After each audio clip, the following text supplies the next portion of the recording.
Miguel, querido, vamos lá, olha só. Só recapitulando, o que a gente viu aí na última aula? A gente falou sobre, né, as leis de Newton. Não, espera um pouquinho. Então, ó, a gente falou sobre as leis de Newton. Defini a segunda lei de Newton para vocês. A gente conversou sobre isso aqui. Depois a gente fez esse exercício para fixar a ideia. Depois a gente fez esse outro aqui para manter mais fixa a ideia. Depois a gente falou da terceira lei de Newton. Todo mundo lembra? Isso está gravado, tá? E mostrei o gabarito da prova.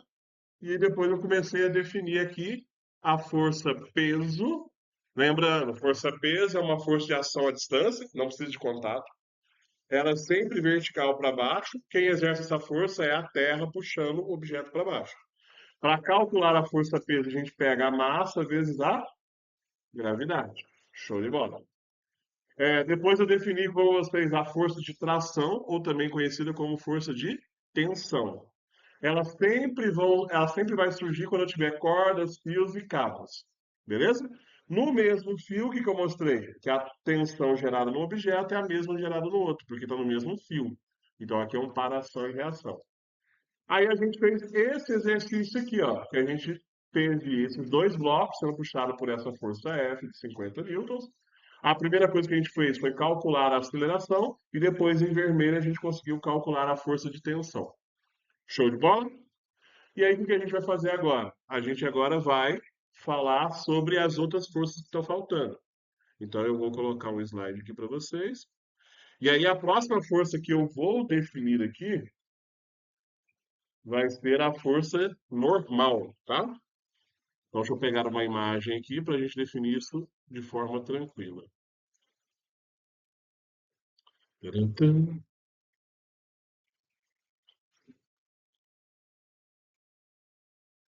Galera, a força normal, o que ela é? Ela é uma força que está relacionada ao contato com a superfície, beleza? Então, ó, vou colocar aqui para vocês essa imagenzinha que vai ajudar a entender um pouco do que eu estou falando. Então, ó, repara o seguinte, o que eu tenho aqui nessa imagem? Eu tenho um computador sobre uma mesa. O que acontece? Esse computador ele tem uma força-peso agindo nele, que é a Terra puxando ele para baixo, correto? Devido a isso, o que ele vai fazer? Ele vai acabar pressionando a superfície da mesa. A mesa, então, ela vai sofrer uma força que o computador está fazendo. Né? Então, o computador está pressionando, fazendo força na mesa. E o que a mesa faz? Responde a essa força. Essa força que a mesa está fazendo no computador, a gente chama de força normal, que é esse Fn aqui. Ó. Beleza? Tudo bem? Vamos colocar uma definiçãozinha aí para vocês pegarem um pouco da ideia. Ó.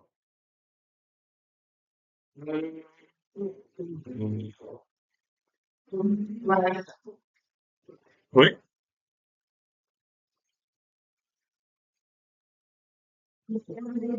Pode falar, querido. Pode. Então, galera, olha só. Tem aí um texto de definição dessa força. Vamos, vamos fazer aqui algumas observações. Olha o que está dizendo aqui, ó. A força normal, eu posso representar ela como a letra N. Ocorre quando existe um contato. Então, é uma força de contato. Direto entre dois corpos, impedindo que eles se atravessem. Tranquilo? Sim ou não? Essa resistência proveniente pelos corpos sempre tem direção perpendicular. Então, a força normal é sempre perpendicular à superfície de contato. Isso aqui é extremamente importante. E atua no sentido de repulsão entre os corpos. Então, repara o seguinte, ó. Essa força Fn, que é a força normal aqui, repara que ela está formando um ângulo de quanto aqui com a mesa? 90 graus. Isso quer dizer ser perpendicular. Então aqui, ó, vamos colocar essa informação. O que acontece, ó? Quando eu falo que a força ela é perpendicular, significa que ela forma um ângulo de 90 graus. Tranquilo até aqui? Agora pensa na seguinte situação. Vou colocar aqui dois desenhos e a gente vai analisar. Vamos imaginar aqui que eu tenho uma superfície plana e horizontal. Sobre a superfície plana e horizontal, eu vou colocar um caixotezinho. Tá aqui. Esse caixote possui uma certa massa. Tudo bem até aqui? Depois eu vou fazer outra superfície aqui. Opa, aqui ficou torto. Outra superfície. E vou fazer aqui, ó, como se fosse um plano inclinado. O que que é um plano inclinado? Pensa no morro, por exemplo. Show de bola? E aí, nesse morro, eu vou colocar um caixote também, ó.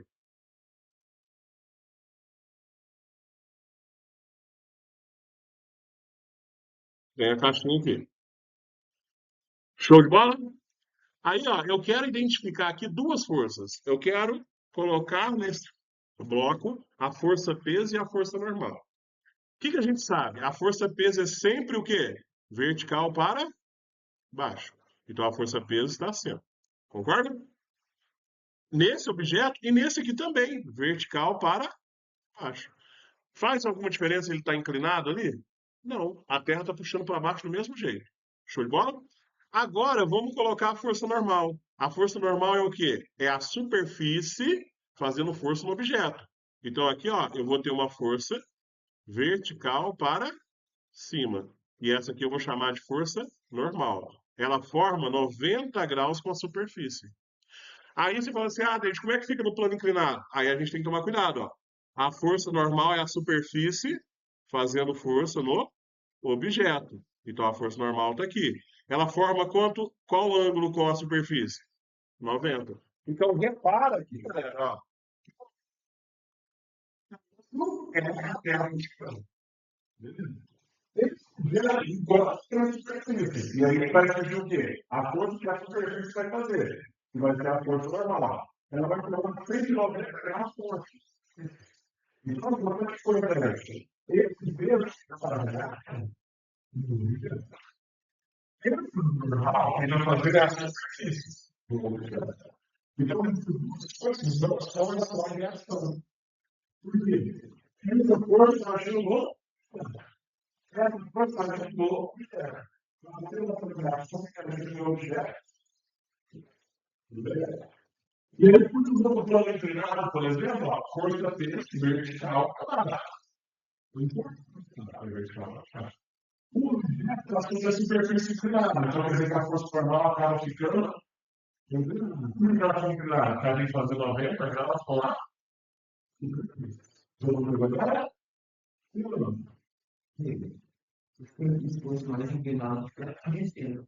Isso, exatamente.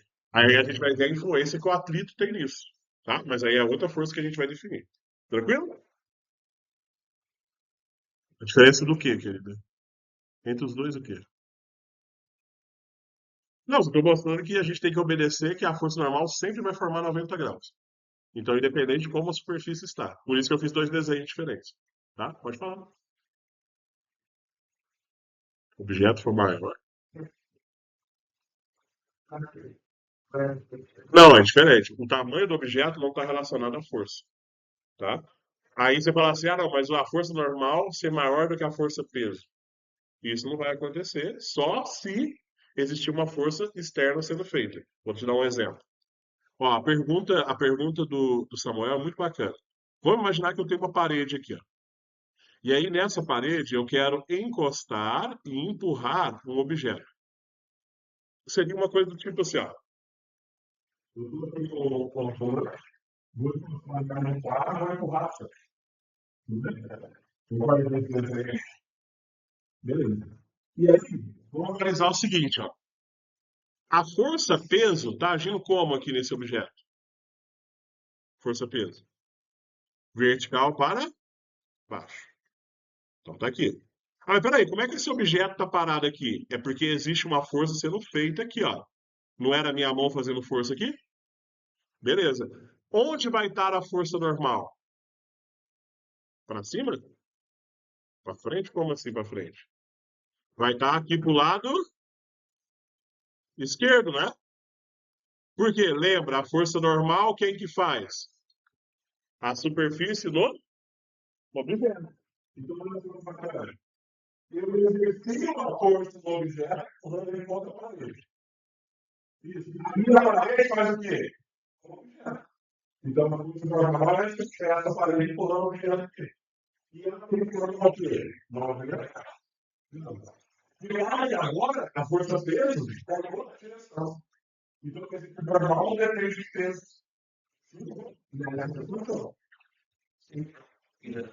A força que aplica com a força que ela alteração. Não.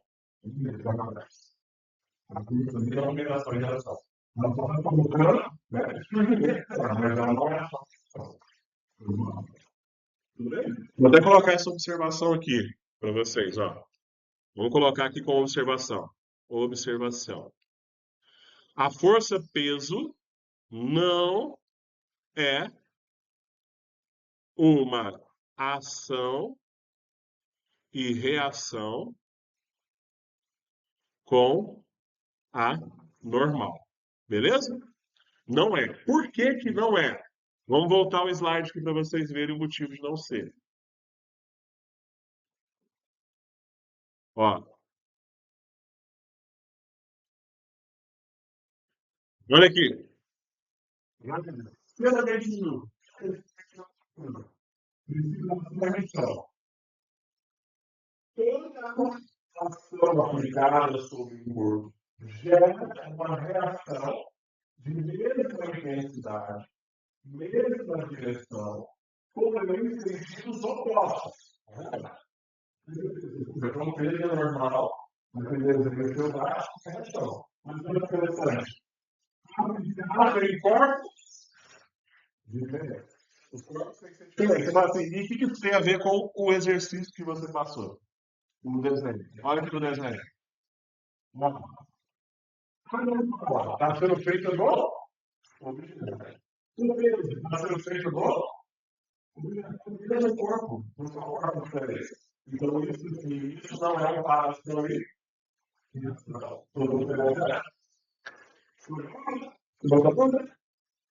Então, para ser ação e reação, tem que agir em corpos diferentes. Na situação que a gente tem, a normal e o peso agem no mesmo corpo. Tranquilo? Muito bem. Vou pausar aqui. Voltei a gravar. Ó, o que acontece?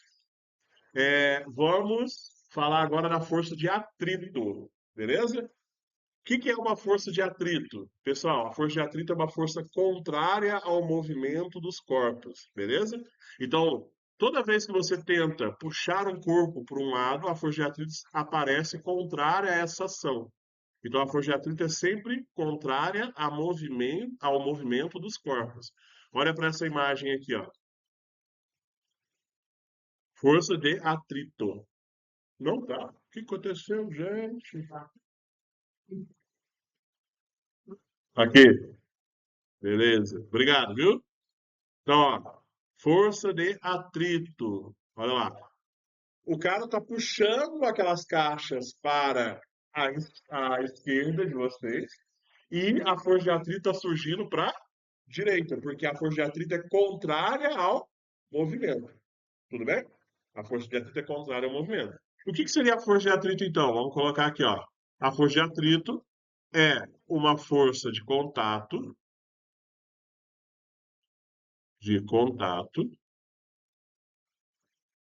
ela causa resistência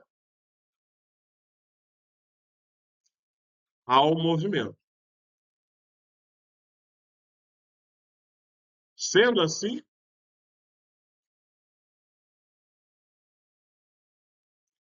o atrito é sempre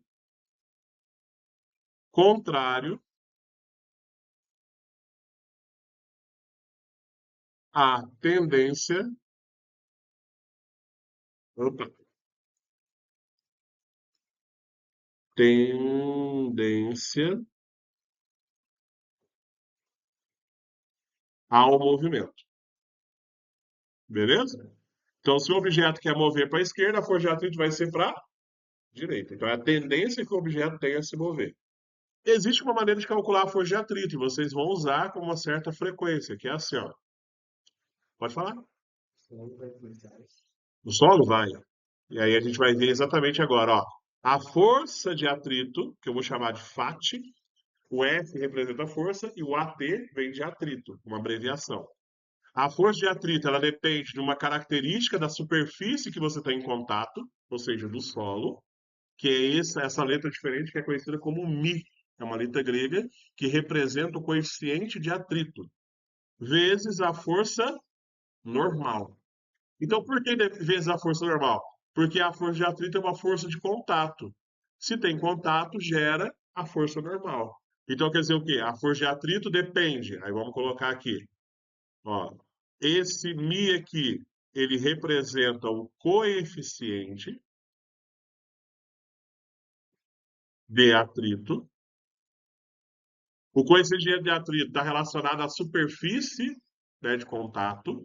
Se for uma superfície muito lisa, esse coeficiente é baixo. Se for uma superfície mais áspera, rugosa, o coeficiente é mais alto. Beleza? Vamos pensar, por exemplo, num carro. O que é mais fácil de um carro derrapar numa curva? O pneu careca ou o pneu novo?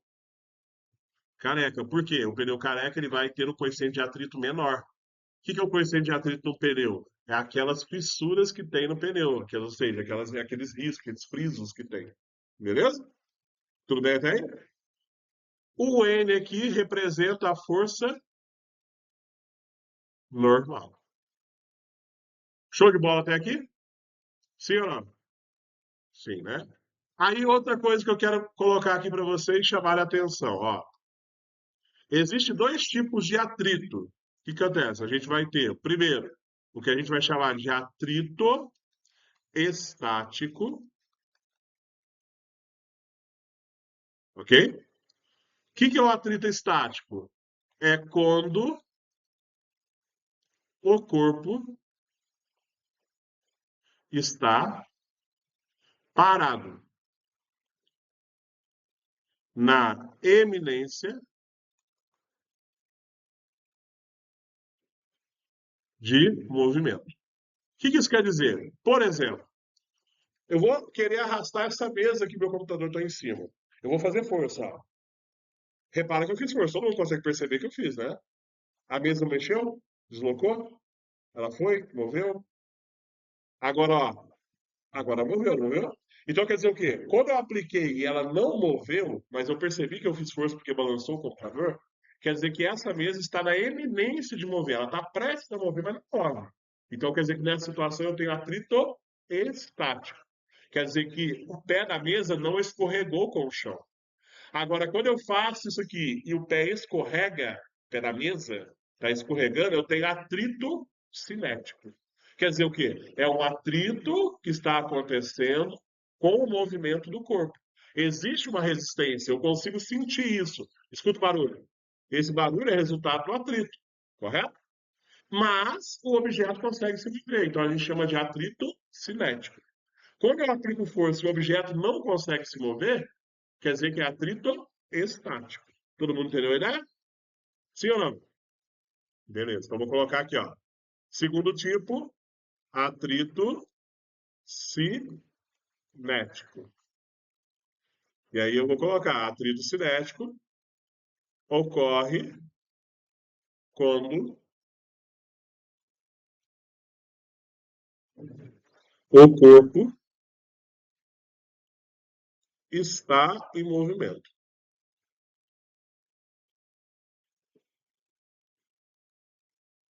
Dúvidas? Sim ou não? Não? Bem tranquilo, né? Muito bem. Vou dar uma pausinha aqui para a galera terminar. Gravando. O que acontece? O que está aí agora é o gráfico da força de atrito em relação à força que eu estou fazendo no objeto, para mover ele. Esse gráfico, gente, ele não está muito bom de se enxergar, não, mas dá para entender um pouquinho da ideia. Eu peguei ele do Geek. O que acontece? Olha só. Essa reta crescente que tem aqui, ó, vou circular para vocês. Tá vendo aí essa reta crescente? Ela é quando o objeto ainda está parado. Então ela está relacionada ao quê? Ao atrito o estático. Estático, lembra de estático? Parado, estático, né? Beleza. Repare que aqui, ó, ele vai chegar, ó, no que a gente chama de eminência do movimento, ó. Circulei ali para vocês. Quer dizer que aquele ali é o ponto máximo que o atrito estático aguenta. Então, quer dizer, o valor máximo de atrito estático. Depois disso, vai ter uma queda e o objeto entra em movimento. Se ele entra em movimento, eu tenho que tipo de atrito? O dinâmico, também conhecido como cinético. Beleza? Então, repara o seguinte: é mais difícil colocar um objeto em movimento do que mantê-lo em movimento. Vocês concordam com isso? Pensa, eu preciso empurrar um carro. É mais difícil você conseguir começar a mover ele do que manter ele em movimento. Não faz sentido essa ideia? Sim ou não? Então, uma coisa que eu quero que vocês saibam que é o seguinte, ó. O coeficiente de atrito estático, ele é maior do que o coeficiente de atrito cinético, beleza? Então, o coeficiente de atrito estático é sempre maior que o coeficiente de atrito cinético. Por quê? É mais difícil colocar o corpo em movimento do que mantê-lo em movimento. Todo mundo entendeu essa ideia? Sim ou não? Cinético é a mesma coisa que dinâmico. Maravilha? Então, vou pausar aqui a aula